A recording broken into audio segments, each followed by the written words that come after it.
वंदे मातरम। कर्मचारी साथियों, जैसा कि आपको पता है, राजस्थान सहित विभिन्न राज्यों में चुनाव की प्रक्रिया शुरू है। नामांकन भरे जा रहे हैं और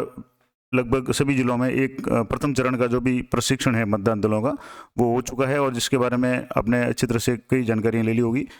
पिछले वीडियो में मैंने आपको पीआरओ, PO1, 2 और 3 इन सभी के दायित्व क्या होंगे, चुनाव के समय क्या क्या काम इनको करना है, इसके संबंध में विस्तार से जानकारी दी थी। अब ये तो बात होगी सामान्य प्रक्रिया की। अगर सामान्य रूप से मतदान चलता है तो क्या स्थिति होगी, लेकिन मतदान के दौरान आने वाली कुछ विशेष स्थितियां हैं, उनके बारे में आज के वीडियो में डिस्कस करूंगा। कुछ विशेष जो परिस्थितियां, उनके बारे में, जैसे अलग अलग परिस्थितियां होगी तो उसके बारे में थोड़ा सा डिटेल में बताऊंगा, तो वीडियो लंबा हो जाएगा। तो मैं कोशिश करूंगा कि इस वीडियो में कुछ टॉपिक्स, इस वीडियो में लोगों कुछ टॉपिक्स है वो अगली वीडियो में डिस्कस करेंगे। अब जो कुछ विशेष परिस्थितियां होती हैं उनमें सबसे पहला तो है टेस्ट वोट। जैसे वीवीपैट में अगर कोई मतदाता अगर कहता है कि जो जिसको वोट दिया था उसकी नाम की पर्ची नहीं होकर के किसी दूसरे कैंडिडेट के नाम की पर्ची आ रही है, उस स्थिति में टेस्ट वोट होगा। इसके बाद में चैलेंज वोट क्या होता है, आयु संबंधी घोषणा किस तरीके से करनी है, गोपनीयता भंग अगर कोई करता है तो क्या करना है। इसके अलावा दृष्टिहीन जो अगर कोई मतदाता आता है उसके लिए क्या प्रावधान है। इसके अलावा कोई व्यक्ति आता है और अपने साइन PO1, 2, 3 के साथ पास में पूरी प्रक्रिया करने के बाद में कहता है कि मैं मतदान में भाग नहीं लूँगा या मैं वोट नहीं दूंगा, उसके लिए क्या प्रावधान है। इसके अलावा टेंडर वोट या निवेदित मत क्या है, प्रॉक्सी वोटर क्या होता है या प्रॉक्सी का मतदान किस तरीके से होगा, और इसके अलावा स्थगन या पुनर्मतदान की स्थिति में क्या क्या बातें होगी। ये सारी स्थितियां हैं, अलग अलग विशेष परिस्थितियां हैं, तो सामान्य से कुछ हटकर गए तो इनके बारे में लगभग सभी जो भी ड्यूटी करने वाले कार्मिक है, चाहे वो PRO हो, PO1, 2 या 3 हो, सभी को जानकारी, आवश्यक जानकारी होनी जरूरी है। तो आज के वीडियो में सबसे पहले हम डिस्कस करेंगे सबसे इम्पोर्टेंट जो बात है वो है टेस्ट वोट की। अब टेस्ट वोट का प्रावधान है वो नियम 49MA के अंतर्गत होता है। अब इसमें होता क्या है, सामान्य भाषा में जैसे मैं यहाँ जो लिखा हुआ वही आपको बता दूँ कि मतदान के समय यदि कोई मतदाता ये शिकायत करे कि उसने जिस उम्मीदवार को मत दिया है वीवीपैट में आया प्रिंट उस उम्मीदवार को प्रदर्शित नहीं करता है, यानी कि जैसे PO3 ने कंट्रोल यूनिट पे बैलेट इशू किया, मतदाता है वो सारी प्रक्रिया 1, 2, 3 के पास में पार करके कंपार्टमेंट में जाता है, वोटिंग कंपार्टमेंट में। वो किसी कैंडिडेट को अपना जो वोट है वो बैलेट यूनिट से दबाता है और पास में जो भी वीवीपैट पड़ी है उसमें जो पर्ची है वो 7 सेकंड तक उसमें प्रदर्शित होती है। और कोई मतदाता आकर के कहता है कि मैंने जो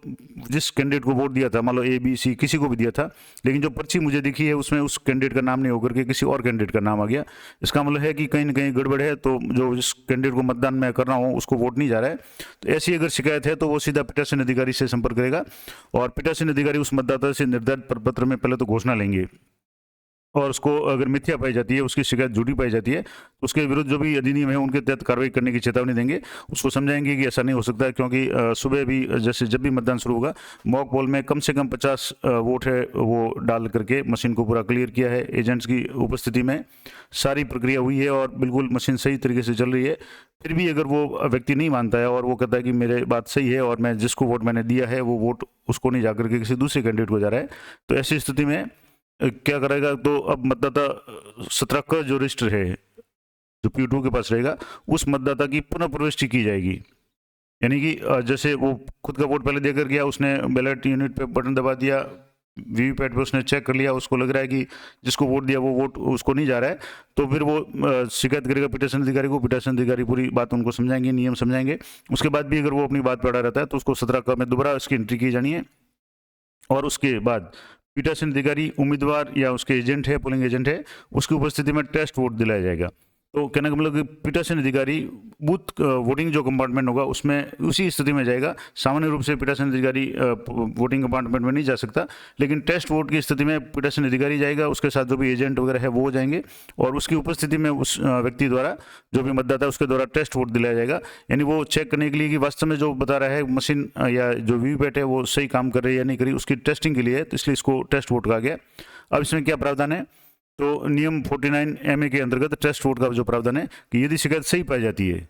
अब सही पाए जाने का मतलब हुआ कि मशीन में कुछ ना कुछ गड़बड़ी है। अगर वो बैलेट यूनिट पे नंबर 2 या 3 दबा रहा है और उस जो पर्ची है उसमें 4, 5 या 6 नंबर का कोई कैंडिडेट का नाम और उसका चिन्ह आ रहा है, इसका मतलब है कि कहीं ना कहीं गड़बड़ है मशीन में। तो ऐसी स्थिति में पीठासीन अधिकारी तुरंत रिटर्न अधिकारी या सेक्टर ऑफिसर जो भी उनके पास में होंगे उनको सूचित करेंगे और उसके बाद में उनके जो भी निर्देश होंगे उनके अनुसार कार्रवाई होगी। लेकिन अगर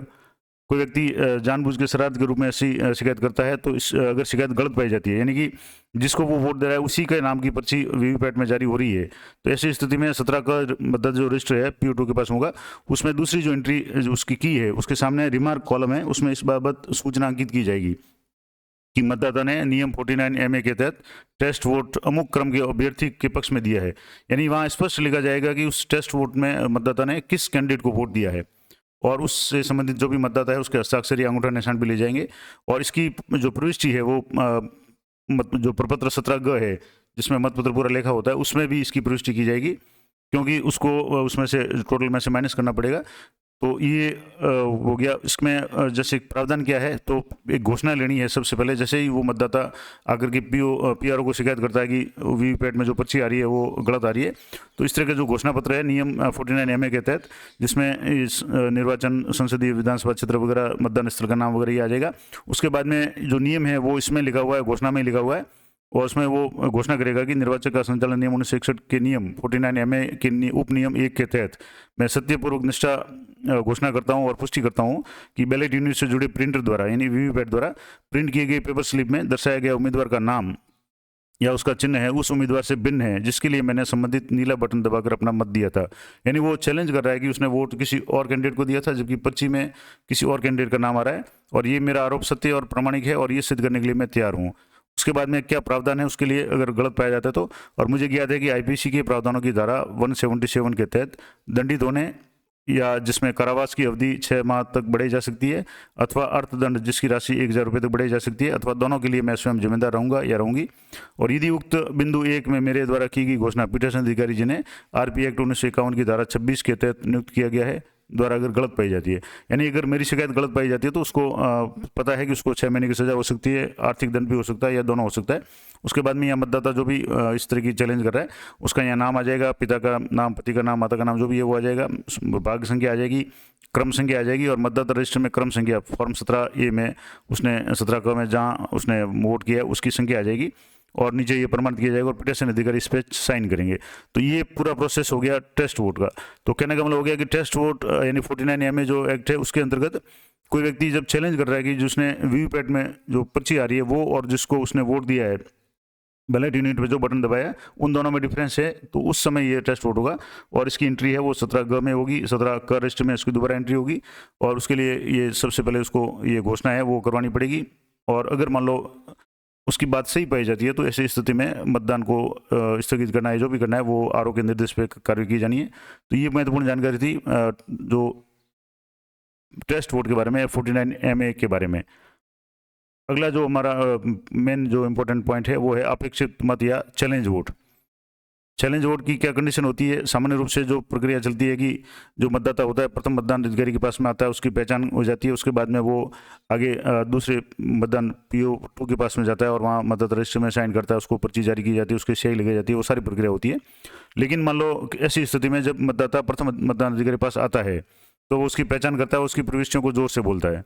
उसी समय यदि कोई मतदान अभी करता है यानी एजेंट है जो कि PO 1, 2, 3 इनके पीछे बैठेंगे और वो चैलेंज कर देते हैं कि जो मतदाता आया है वो मतदाता नहीं है जिसका नाम या पर्ची लेकर के आया है, इसका मतलब उसकी पहचान को अगर चुनौती देता है, तो ऐसी स्थिति में जो मतदान अधिकारी प्रथम होंगे वो उस मतदाता को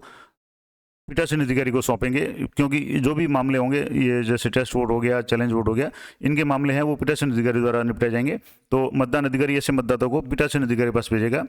पीठासीन अधिकारी मतदान अभिकर्ता द्वारा किसी मतदाता की पहचान के बारे में दी गई चुनौती को तब तक स्वीकार नहीं करेगा जब तक चुनौती राशि नकद 2 रुपये जमा नहीं करा दे। अगर वो एजेंट शिकायत करता है, चुनौती देता है कि जो मतदाता आया है वो गलत है, यानी जो जिस नाम की पर्ची या उसका नाम है वो वास्तविक नहीं है, तो सबसे पहले उसको 2 रुपये की पर्ची है वो या 2 रुपये की राशि है वो PO को जमा करानी पड़ेगी। उसके बाद चुनौती राशि नकद प्राप्त कर पीठासीन अधिकारी उपाबंध 8 के विहित प्रारूप में चुनौतीकर्ता को एक रसीद देंगे, 2 रुपये की जो भी रसीद होगी वो रसीद देंगे। और उसके बाद क्या होगा, उस व्यक्ति जिसकी पहचान के लिए चुनौती दी गई है कि को प्रतिरूपण के लिए दी जाने वाली शास्त्री के बारे में समझाएंगे। अब प्रतिरूपण शब्द का मतलब हो गया कि फर्जी मतदान कह सकते हैं सामान्य भाषा में। तो जो PRO है वो समझाएंगे कि अगर तू व्यक्ति गलत है या किसी और की जगह आया है तो फर्जी मतदान के लिए क्या नियम है, आपको सजा हो सकती है, आपका कैरियर बर्बाद हो सकता है या आपके खिलाफ में कार्रवाई हो सकती है, उसके बारे में पूरा अच्छे तरह से समझाएंगे। उसके बाद निर्वाचक नामावली प्रविष्टि को पूरा पढ़े और उससे पूछे कि वही मतदाता है। अब उसकी कंफर्म के लिए उसके नाम के आगे पीछे जो भी उसके परिवार के सदस्यों के नाम वगैरह है उनको भी पूछ के उनकी टैली कर सकते हैं या सत्यापित कर सकते हैं। उसके बाद में चुनौती मतों की सूची है, प्रारूप 14 में उस मतदाता का नाम और पता लिखेंगे और उसके हस्ताक्षर अंगूठा निशानी लिए जाएंगे और यदि वो ऐसा नहीं करता है तो उसे मत देने के लिए अनुज्ञात नहीं करेंगे। यानी प्रारूप 14 में उसके पास से जो फॉर्म वगैरह वो भरवाना है और उसके लिए अगर मना करता है तो उसको वोट देने नहीं देना है। उसके बाद में पीठासीन अधिकारी चुनौती को संक्षिप्त में जांच करेगा, जो भी चुनौती है वो जांच करेगा कि वास्तविक जो व्यक्ति मतदाता आया है वो वही है या अगर एजेंट कह रहा है कि वो नहीं प्रतिरूपण करा है, किसी और के जगह आया है, उसकी जांच करेगा। और यदि चुनौतीकर्ता प्रथम दृष्टया साक्ष्य अपनी चुनौती के समाधान में प्रस्तुत करने में असमर्थ रहता है तो उस चुनौती को नहीं मानेंगे और व्यक्ति को मत देने देंगे। यानी चुनौतीकर्ता का मतलब एजेंट है, वो ये सिद्ध नहीं कर पाता है कि वो व्यक्ति गलत है, और तो ऐसी स्थिति में क्या होगा कि उसकी चुनौती समाप्त हो जाएगी और उसकी जो भी 2 रुपये की राशि है वो जमा हो जाएगी, जब्त हो जाएगी और व्यक्ति है वो मतदान करेगा, मतदाता है वो मतदान करेगा, क्योंकि वो एजेंट है, वो चैलेंज नहीं कर पाया, यानी अपनी चुनौती को समाधान नहीं कर पाया। अगर मान लो दूसरी कंडीशन में यदि चुनौतीकर्ता प्रथम दृष्टया ये साबित करने में सफल हो जाता है कि वह अमुक व्यक्ति प्रसंगित मतदाता नहीं है, यानी जिस व्यक्ति की पर्ची या जो भी लेकर आया है वो व्यक्ति वो नहीं है जिसका इसमें नाम है, वो दूसरा कोई व्यक्ति है, तो मतदाता को चुनौती के खंडन के लिए साक्ष्य प्रस्तुत करने को कहें। जब मान लो एजेंट है वो साबित हो जाए कि कह दे कि ये वास्तव में व्यक्ति नहीं है, तो अब जो मतदाता है उसको पीआरओ कहेंगे कि आप बताएं, अपना साक्ष्य प्रस्तुत करें कि आप वही व्यक्ति हैं जो जिसके नाम से की पर्ची लेकर के आप मतदान करने आए हैं। यदि मतदाता साक्ष्य प्रस्तुत कर सिद्ध करता है कि उसका दावा सही है तो उसे मत देने की अनुमति दें और चैलेंज फीस है वो जब्त हो जाएगी और सुसंगत रसीद के प्रतिपूर्ण पर जब्त लिख दें। यानी जो भी स्लिप होगी, जो 2 रुपये की जो रसीद कटेगी, उसकी जो रसीद के पीछे है उसके जो काउंटर फाइल होता है उसके ऊपर जब्त राशि लिख दें कि 2 रुपये की राशि वो जब्त होगी। और अगर मान लो दावा सिद्ध नहीं कर सका, यानी वो मतदाता है वो खुद की पहचान साबित नहीं कर पाता है और एजेंट की बात सही हो जाती है, तो चुनौती सिद्ध हो गई। ऐसे मामलों में चुनौती फीस वापस कर दें तथा संबंधित रसीद के प्रतिरूपण पर प्राप्ति लेने के हस्ताक्षर करवा लें और उसके बाद में ये साबित हो जाएगा कि वो मतदाता फर्जी है, यानी किसी और व्यक्ति का प्रतिरूपण कर रहा है, यानी किसी और व्यक्ति के स्थान पर मत देने आया है, तो ऐसे मतदाताओं को मत देने से वर्जित करें, यानी उसको मतदान देने नहीं देना है। और ड्यूटी पर जो भी तैनात पुलिसकर्मी है उसको सौंप करके थाना अधिकारी को पत्र लिखना है और उसके खिलाफ में जो भी कार्रवाई है उसके लिए कहना है, क्योंकि वो व्यक्ति साबित हो गया कि वो व्यक्ति वास्तविक नहीं है और किसी और की जगह आया है। तो ये था चैलेंज वोट। अब चैलेंज वोट जो अपेक्षित मतों की सूची है, इसका जो प्रारूप 14 है उसमें एंट्री किस तरीके से होगी, तो ये प्रारूप 14 का जो फॉर्म है इसमें जैसे यहाँ निर्वाचन क्षेत्र है, मतदान स्थल की संख्या, भाग संख्या, क्रम संख्या वगैरह वो सारा आ जाएगा। यहाँ प्रविष्टि आएंगे कितने जो भी आएंगे, क्रम संख्या, निर्वाचक का नाम, जो भी मतदाता तो उसका नाम आ जाएगा, निर्वाचक नामावली की भाग संख्या आ जाएगी, उस भाग संख्या में उसकी क्रम संख्या आ जाएगी और जिस व्यक्ति के खिलाफ अभ्याक्षेप किया गया उस व्यक्ति का हस्ताक्षर अंगूठा का निशान होगा